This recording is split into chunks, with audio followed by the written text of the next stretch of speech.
So nagawa na natin yung sinasabi ko na mag-live ng laruan, Bakugan. So bukas, mag-live naman tayo sa damit naman. So try naman natin yung 9 Lives Clothing. Try naman natin yung damit. So meron tayong mga damit doon, nasa 40 pesos pa yun. Kaso limited lang yung sizes. Huwag kayong mag-uunahan. Mag-uunahan talaga. Mag-uunahan kayo sa size ng damit natin, ha. Huwag kayong mag-uunahan. Sana may kumuha din kahit isa. Free shipping na rin natin, mga tropa. So yung mga damit na yun, katulad nito. Katulad ng damit ko na TRD. Sobrang ng damit ko is Baleno. Oh, imagine Baleno yung damit. Sa damit pa lang, alam nyo ng magandang klase na. Plus yung print is gamusa. So meron pa yan sa likod. May malaking gamusa print pa yan sa likod. So hindi ko may papakita na. Under na tayo. Diba? Bukas sana samahan nyo ako mag-live ng 9 Lives Clothing. Wala na tayong mga damit ng pusa eh. Ewan ko meron pa ako. Sana meron pa. Para ma-i-flex ko sa inyo yung mga sample ng 9 Lives Clothing na pusa. Kaya 9 Lives Clothing, kasi diba may kasabihan ng mga Pilipino, ang pusa daw ay merong siyam na buhay.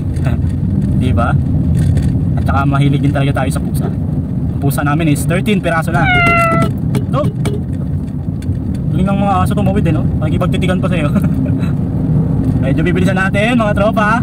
Ito na naman tayo, buzzer beater na naman tayo.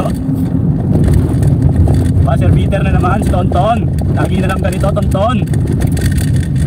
Nagdadalawang isip kasi ako kanina kung magmumotor o sasakyan kasi mainit na.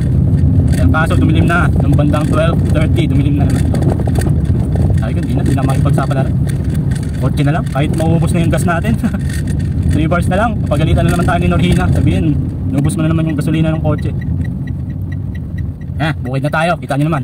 Green na green yung paligid, diba? Green na green. Green, green, green. Tapos ang ganda ng kalsada, patag.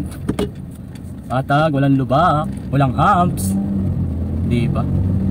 Samahan nyo ako, kwentuhan tayo. Kanina pa ako nagkukwento, diba? Nakausap ko yung sarili ko. Nakakaingit naman yun. Nakayakap yung angkas. Sana all. Yun naman talaga, no? Pag girlfriend, boyfriend pa lang. Pero pag mag-asawa na, bibihira ng mas nauuna yung inis, yung asar.